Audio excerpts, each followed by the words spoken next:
And we're back. And we're back. We're holding our microphones this time, which I think is a very different feel for me. It feels weird, but I like it. Yeah, I like it too. Yeah. This reminds me of a current setup. And for those of you who are listening on the sweet platform in which you've chosen, we are currently in a different location. This is our first location setting here at Ikea. At Ikea. We are in the Ikea of Mission Valley. Oh, it's a Fjorgens. Oh, that's a really, really good price for one of them.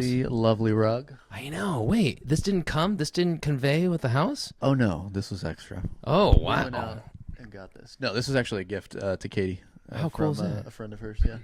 You might be thinking, why are you not at an emptied out divorcee's house right now that just only has a bunch of workout equipment in the back like I'm traditionally used to seeing on the gram or on YouTube? She took everything. She took everything. We are at a well-furnished place here. The lighting is actually, well I know, furnished. there's actually ventilation. This is a sweet, sweet pad, man. Almost too much lighting. I know. I'm not used to it. That's why my eyes are a little narrowed down here. There's no other reason for it. No other reason other than that. That's not an inside joke. Anywho, I am so happy to be at a different studio, obviously recording with you, and obviously the Mercenaries podcast, episode, what is this, 9? Wow. Episode 9. We are almost to 10. 5 years, I almost can't 10 believe- episodes. I can't. It's one episode every 6 months. We're doing it. We're full speed ahead. We hit you hard the first 4 years. Yes. And With then we took a little break. Just Had a little to bit of a break. Reset, recharge. We're going to blame it on everything else but what it actually should be blamed on, which I had to get my nursing license. You had to get your nursing license. It's yeah. not mercenary. It was mercenary. Now it's mercenaries. Naries. I like the plural. Plural. Yeah, the plural it does help. roll off the tongue a lot better. That's how we're able to afford the big bucks around here, and that's why we're able to record to you live from the second floor of the IKEA showroom. Lovely couch. Yeah, the IKEA showroom here in Mission Valley. We're very, very excited. They are charging us by the hour, so Yeah, we better get out of we'll here keep quick. this short and sweet. Yeah. Get out of here quick. Joey, it is always good to be back with you, and it's always good to be back with our amazing listeners that are out there. I've gotten a lot of great feedback on not only episode 7, but also episode 8. 8 comes out next Friday. Well, by the time they listen By the to this time one, you listen to this, it will it's already gonna have be been hot. out. It's going to be real, real hot. They'll be begging for this episode by then. Oh, dude, and by then, right now, you don't know this. This is all lighting. This is all outside lighting. We've gotten a lot of big bucks here. It's all natural light. This is all natural, but outside it's storming. It is probably it's a San Diego winter. minus It's 30. 64 degrees. Yeah, it's 64 degrees Feel- outside. 64 feels like minus 30 It feels like minus 30 to me because I'm cold. Bro, here's what All it the is. The time. California setup for a lot of these wintertime individuals out here in San Diego is you got that Dow, that puffer filled kind of coat, you know what I mean? Then you got your mini skirt, right? That's like, or obviously the fellas are wearing their 3-inch drop shorts, right? Yep. You know what I mean? It was 5, now it's 3. Now it's 3. Got to keep welcome. on climbing up, right? And then obviously they wear their big old high top sneakers, or obviously, and whoever else wants to wear this, their little high heels or their kitten heel, whatever they want to wear. But that's pretty much. Oh, and they wear their little beanie hat. Yeah, that's a well, San Diego style winter right I do there. love the beanie. Yeah, absolutely. I'm bald. Yeah, well, My head is cold all the time. I did not know that. I've only seen you in a hat, my friend. You know this. Check out the podcast. Go ahead and look back in time, y'all that are watching this. One day Always I wear a might hat. have my head freshly shaved, and I don't wear a hat on the podcast. Episode 11, maybe. Have you ever, if you didn't shave it, I assume that you shave it every day. No, I shave it like twice a week. Twice a week. Oh, Yeah. okay. Yeah. Do you just have hair growth like on the sides? Is that what it is? So it's just real scarce up top. Okay. Everywhere else, I could grow it. Does your fiance like it this way, or does she want you to grow some stubble or something like that? God, no. Okay. No, it looks awful. She look If I grow my hair out, I'd look twice my age, at least. You would almost. You're saying you look 35 if you grew your hair out, because I'm telling you. Try 65. Wow. Yeah. Wow. That I don't know. I'm trying to get my dad to shave his head because he's also bald, but also has like a little, the horseshoe. Sure. And I'm just like, just shave it. And he's like, I'm too old for that. I don't give a shit. I'm just like, all right, fair enough. I've already met your mom. I already had kids. Who am I trying to impress? What are you trying to do to me? I get it. When I get it. Every man gets to that point where obviously they start shopping at Costco, and they go, man, these are the clothes I want to outfit myself in all week long. And then it's all downhill from there. I think that's actually the middle part of the downhill portion of it. I've already reached it. Is that a Costco? Yeah. flannel? That's why I'm referencing me. It says Levi's, but behind it says Kirkland. They did some collaboration. Kirkland and Levi's. Go ahead and check that out. I swear to God. Newest sponsor attempt. Here we go. I know. Everybody that we've tried to get sponsored so far has not reached out. You know what? We need to, Fresenius, whenever I need my dialysis care, I think we need to start heading towards more of our, every single time I need to sit 4 hours in a chair. DaVita Dialysis. DaVita Dialysis. We will not actually play them against each other. We will sponsor both. We will hold 2 platforms of dialysis treatment and care. Yeah. Okay? For those listeners that... If you're in the chair for 4 hours, what else are you going to listen to, man? That's next. Our 4-hour podcast just for dialysis listeners. Yeah. Get your entertainment while you're getting your blood filtered. You need your electrolytes balanced out while you're also in the chair. We're here for you. I'm telling you, man. I'm telling you. Dude, it's a big time. I know we're always joking. I know we always have a good one, but I wanted to just kind of warm up the audience and what we're going to be talking about today. Ooh, yeah. Yeah, because you and I have had so many talks about this, and you and I have actually kind of said, boy, we want to just send out the message. We want to get people thinking, right? And one of the biggest things is if you're listening to this podcast and you're just wanting to hear some barstool jokes, well, you may get them. I might splice them in there. For you, yeah. Yeah, but honestly, I want to talk about something that's going on because it just hit me real hard. I was cruising the net. Yeah. Okay. And now here I am. And guess what? I stumbled across, and you stumbled across something different on your own end too. But recently, down in that Florida, you know what I mean? And you know I was going to say, hey, Joey, did you hear about that Florida nurse? And you know the joke was going to be set up like, oh, what? That they went to an illegal, non-registered nursing school or Florida man, Nursing student fight club. I know. But no, I said, man, I heard a Florida nurse got assaulted real bad. Hard. Yeah. Hardcore. If you want to look it up, go ahead and look it up. I can't reference anything specifically. Facial fractures. Yeah. They said she's going to lose the opportunity to look out, use both of her eyes. You know what I mean? Every single boner. Some of the stuff I was reading is quite terrible. I'm not going to reference or cite anything specifically because I'm afraid, of other things. But how about this? I'm going to tell you that I did read about it, and it was unfortunately a patient that she was taking care of, good care of, by the way, a 67-year-old nurse. And she was taking good care of this guy that was held on an involuntary kind of conservatorship or hold down in Florida. And I said, holy smokes, we got to talk about this. Yeah, I mean, we see that all the time.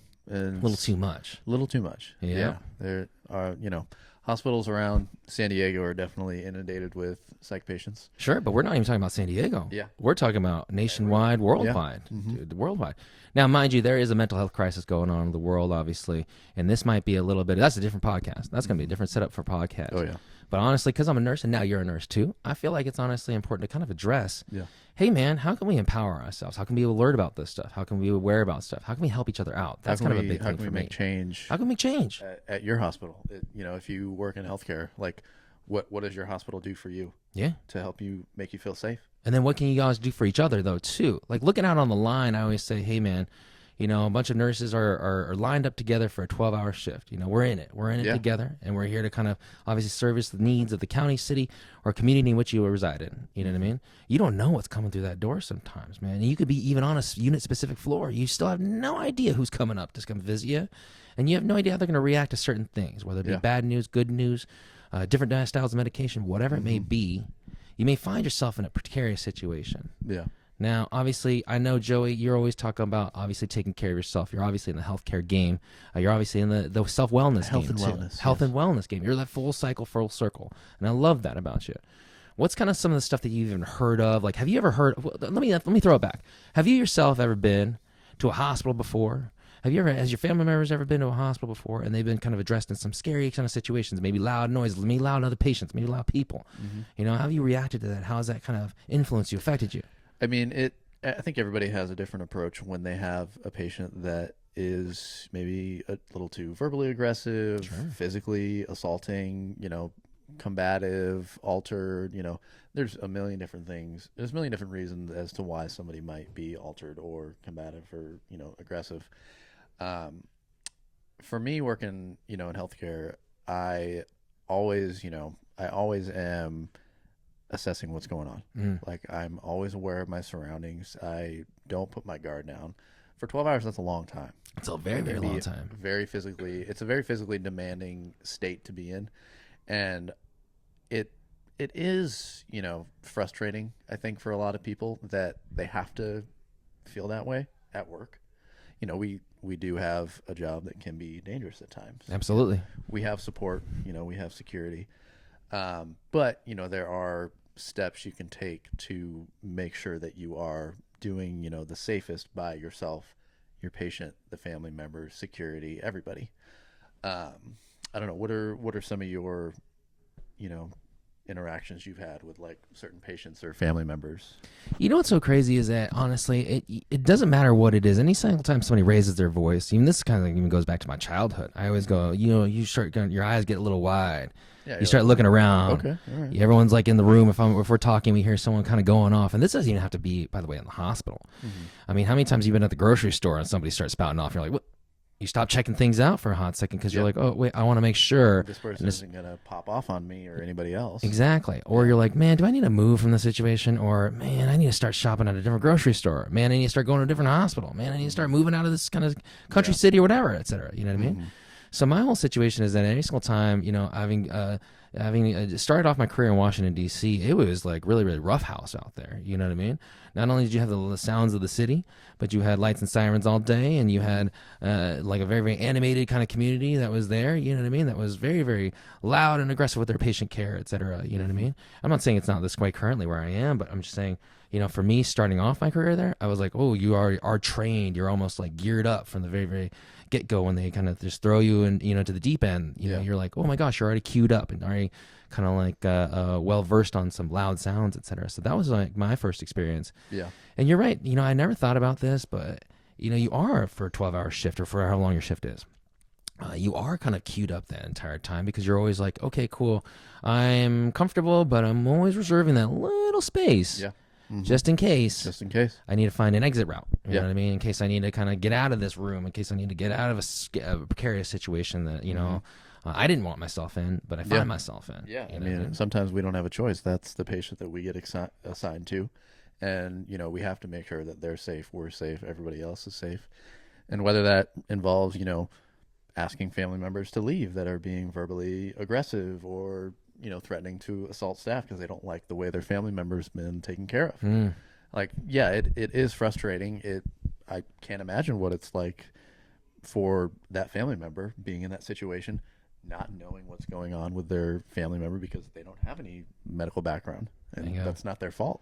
Bingo. Like it obviously goes a long way, and steps I always take when I have a patient that where, a family member is, or the patient themselves is frustrated verbally,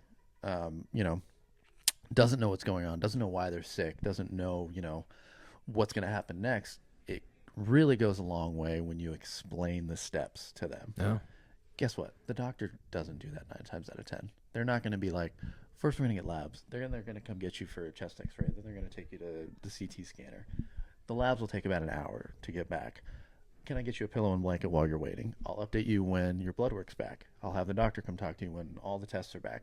Just giving people that sense of like the direction that their care is going really goes a long way to help them feel like, okay, I do have some say in what's going on. I know the next steps that are happening. I know what's going to happen. I know that this nurse is now telling me, honestly, like telling me what's going to happen next.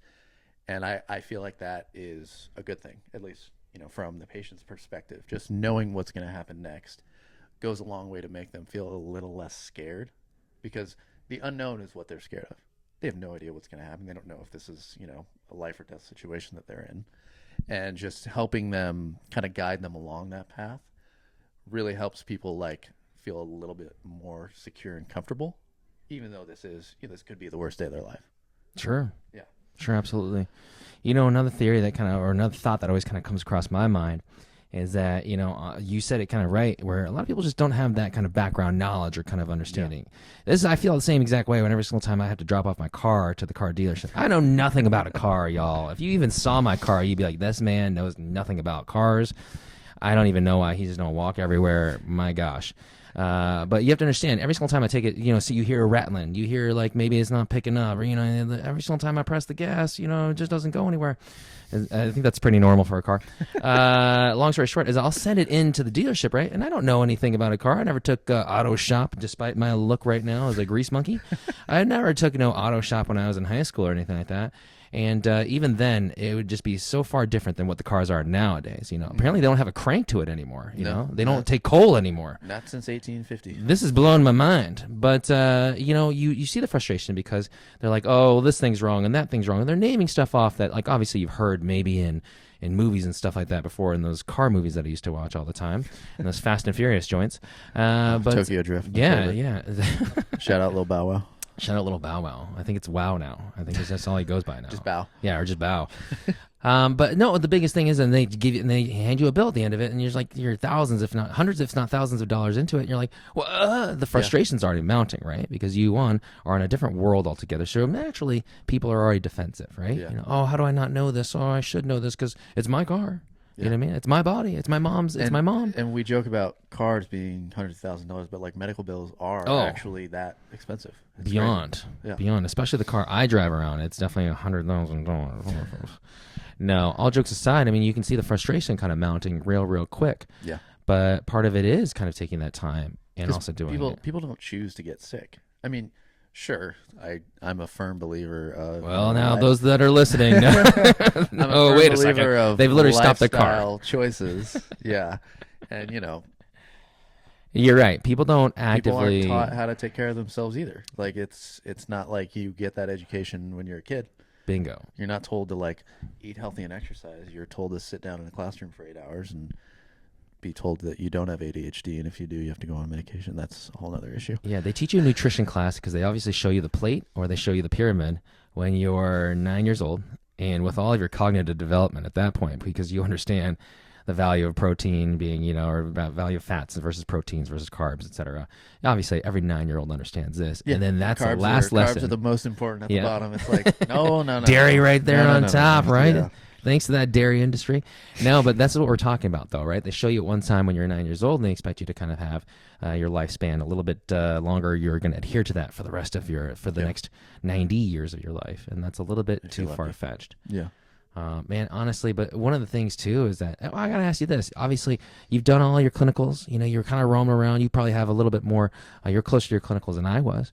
Was there any kind of scary situation that they ever placed you in, in your nursing program, where you were at, some big city USA kind of a hospital or some small town hospital where they didn't have a lot of resources and it was like real touch and go, and the patient population was a little bit, that didn't have like that strong background or education, and they were real kind of cagey or fighty or anything like that? Well, so we went to this, I won't say where, but we were at a psych facility doing our psychiatric clinicals. Was it Shutter Island? You can go ahead and say it. I'm telling you, I'm seeing it. Leo DiCaprio was there. No, he wasn't there for this part. Okay. But me being a tech before I was a nurse, I obviously have my experience with psych patients. Yeah. But some of the nursing students I was with, they had zero clinical experience. Imagine that, dude. Imagine being from I'm just going to say just a random background, like working at Michael's. Yeah. You know what I mean? And then saying, I'm going to nursing school, and then being in your second semester, I assume. Yeah. And then just going right into Shutter Island Hospital. A psychiatric ICU.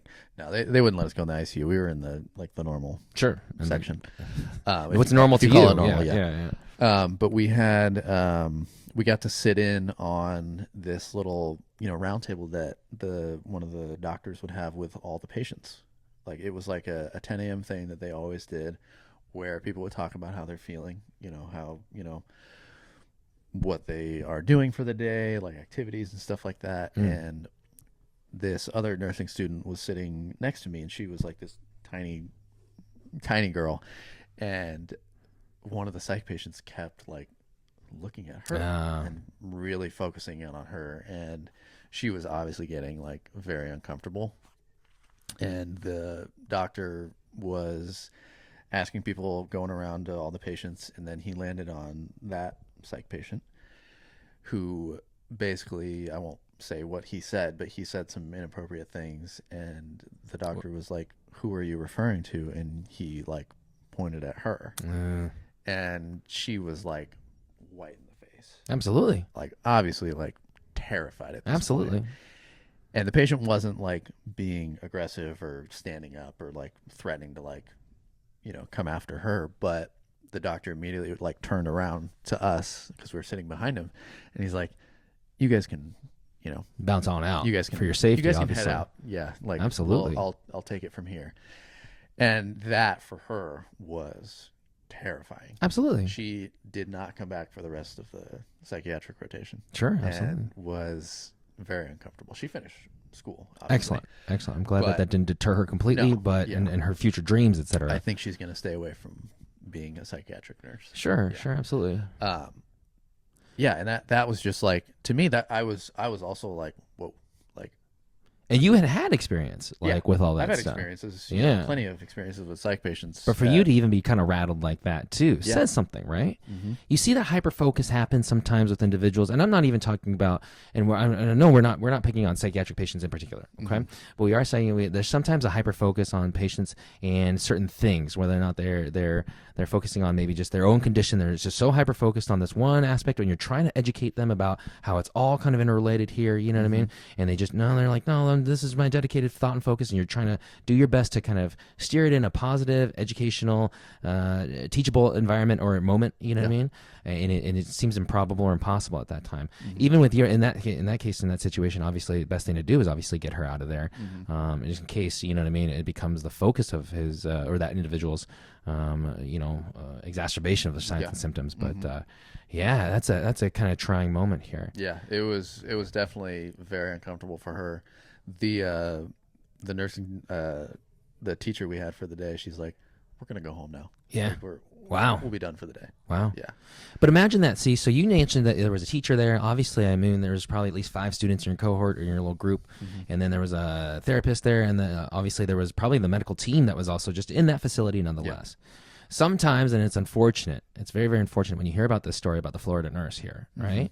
And you hear about her maybe perhaps being in a room, maybe just obviously providing patient care. You and I have been in rooms by ourselves with individual patients, providing care, whether that be obviously from bed baths on up, you know what I mean? And they're the most vulnerable, but so are you. Yeah. So as a healthcare provider, so are you. Yeah.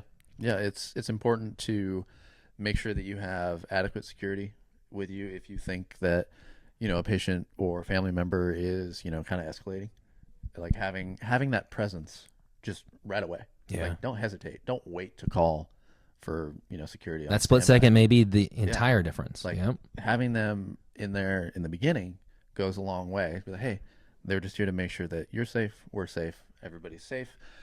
We're trying to do the best by your family member or you as the patient.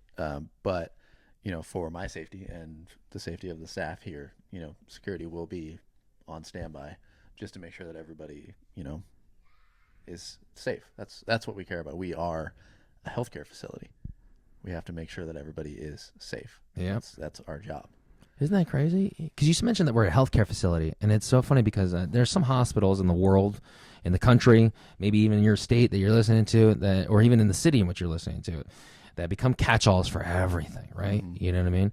You literally have patients that they've been seen at so many other different facilities, but somehow your facility is the one that'll take everything on, et cetera. You know what I mean? And they'll take even including this one on. Yeah. And it's very, very unfortunate. You have some people that are, obviously in the throes of chest pain, right? You know what I mean? That go send them into that big state hospital, university down the road. Okay. That patient is another patient is suffering from, some maybe mental health crises. Go ahead and send them down that big. I mean, they become literally these catch-alls. And this might be an unfortunate situation, but even patients that are even conserved, you know what I mean, that are held against their own will and rights for that moment as deemed appropriate by individuals that have been deemed appropriate by the state to make those decisions. Yeah. They find themselves kind of making those choices, and they all of a sudden, are at these catch-all hospitals. And, unfortunately, those staff members sometimes get the brunt of everything. Yeah. Literally just get run down so much. And it's a tough road to go, but, I honestly hold this to my heart. I think those nurses, those staff members, those hospital workers that are in those facilities, they're called to those places for a different reason altogether. Yeah. You know what I mean? So they can serve the most people, so they can do the greatest good. Yeah. And unfortunately for this Florida nurse here, and then I know there's even a case down that happened in Pennsylvania somewhere. Yeah, that the guy that held up people like hostage in the ICU at gunpoint. And then I think police came in and shot him. Well, that was certainly a threat that they deemed appropriate, and I can't speak to that. But apparently he zip tied one of the nurses or one of the staff members. Like, okay, he brought in zip ties with him. He knew what he was doing. Like, I didn't even think about that portion. Yeah, my mind doesn't even kind of go there because I'm like, oh, okay. Yeah. But that obviously proves something that's really, really kind of handy if you ask me here, right? Is that hospitals are places where people go to obviously seek help, right? Seek healthcare aid, right? You don't go to a library anticipating they're going to get a good burger there. You know what I mean? You know, there's certain paradigms, there's certain things that are set up in society where you go, man, this is the area that I go to for this, you know, to grow myself, to educate myself, to heal myself. You know what I mean? When people start, you know, and it's unfortunate too. There have been incidences probably at libraries. Obviously, we know the incidences that happen in schools. Now they're happening in hospitals. It's like, you know, there's certain places that do need to remain or be deemed kind of public held properties, you know, like, and you know, and not to mention like the staff themselves not having, you know, adequate support as far as like legal action they can take against somebody that assaults them. Such a big thing, such a big thing. Police officers, firefighters. You touch one of them guys, it's a felony. Yeah, it's not, you know, in most states. You don't just get that slap on the wrist. You get the slap on the wrist with the cuffs. Yeah, you know what I mean. And you get the slap of the wrist when the little, you know, when the bar's kind of closed shut, you know what I mean? Yeah. And that should be kind of the case here a little bit. What I encourage you to do, and what I encourage anybody that's listening to this, that's even in the healthcare world, is that we certainly look out for our patients, but we need to start looking out for each other the most, right? You know what I mean? Like we're on a line here. We're on some type of, you know, we're sometimes, I would even consider sometimes people frontline workers in the healthcare industry, right? Yeah. There's obviously the men and women that do frontline, obviously work overseas, and they're battling, obviously, the injustices that are happening in the world, but locally, domestically, you know what I mean? What we're talking about is there's some ills that are happening even in your own community, even in your societies, that we kind of need to start protecting and watching against here. And I got to be looking out for you like you got to be looking out for me. Yeah, and, you know, we can all look out for each other, make sure that, you know, if, you know, a coworker of yours has a patient that you've seen, you know, be verbally, you know, assaulting people, physically combative, altered, like not acting, you know, not appropriately, but not acting, you know, in their right mind, you know, make sure that your coworkers have adequate support. They feel supported, like, hey, do you want me to call security, just on standby? Like, we can all do that together when we're working with each other to make sure that we feel safe. But we also have to make sure that the facilities that we work for are helping us too, whether that's metal detectors, more security, fully staffed units, you know. Sure. Wow, that's such a concept. No, for sure. And then, you know, at the federal or the state and local level, reaching out to your representatives and being like, hey, why is this not a thing? Workplace violence in healthcare facilities is like higher than any other profession. Why is this not? Bingo. Why is this not a felony? Why is this not a crime? Yeah. You know like, what I mean? Why can I not press charges against this person? Because they're under the influence of drugs or alcohol? Yeah. Like, that's not fair to anybody. If you're under the influence of drugs or alcohol and you're driving around, right? You know, and you happen to, you happen to touch up or dust up a police officer that's pulled you over. Yeah. I don't think you're getting out of that one. You assault a nurse and somehow that's come on back. Yeah. Well, we got to take you back. You make such a good point, though, and I do want to kind of reference this here. Anybody that's listening, to anybody that's watching, you know, we usually have kind of a little hokey jokey kind of podcast. Obviously, an award-winning hokey jokey podcast. Yes. Critically acclaimed. Critically acclaimed. We were nominated for what? I don't know. We were nominated. Okay. But my biggest thing in the world is that if you can help by obviously the people that watch this, I'd say there's no one stronger than a nurse. I think the reason why I kind of say that is that they're so impassioned, they're so empowered, and you try going against like a nurse's kind of collective, good luck. Yeah. Good luck. Good luck. You will lose that 10 times over. Yep. And I will not join you in trying to go against it. I'm not going to fight that battle with you. Yeah, and so my whole biggest thing is that, hey, if we need to kind of look after each other, and if that is kind of eliciting the help of your local congressperson, you know, your local statesman, and saying, hey, you know, can we get somewhere? Is there traction on making an assault on a nurse a crime? You know what I mean? I think that that's a huge kind of power play here a little bit. And tell me a nurse that wouldn't be part of that. You know, tell me a nurse that wouldn't be on board with that. I will show you somebody that probably has not been in, you know, the trenches a little bit, so to speak. But give them one kind of perspective, have them hear one story about somebody that has been in a situation like that. Yeah. Boy, I bet you can easily influence them to kind of cross that way and be like, dude, I didn't know that's what you guys were doing. Exactly. Holy smokes, how do I support you guys better? How do I support you guys best? That's what we're looking for. That's what we're hoping for. That's what we want in this podcast. I'm so glad you guys are listening to Mercenaries. Episode 9. Holy smokes, we're going to double digits next time. Yep. I think it was a great one, honestly, and I hope that it elicits some change. We put off some positive spin on the world, and hopefully by episode 10, all the world's ills are going to be just fixed. Yeah. Oh, yeah. Everything will be I know it. I know that. I think it's because of us. I think that's how it happened. But I'm really, really excited to see kind of any change that can come from this at all. Dude, I appreciate you, Joey. Yeah, appreciate you, bro. Oh, and I appreciate our watchers and viewers and listeners too. We'll see you guys on the next one. Mercenaries. Mount up.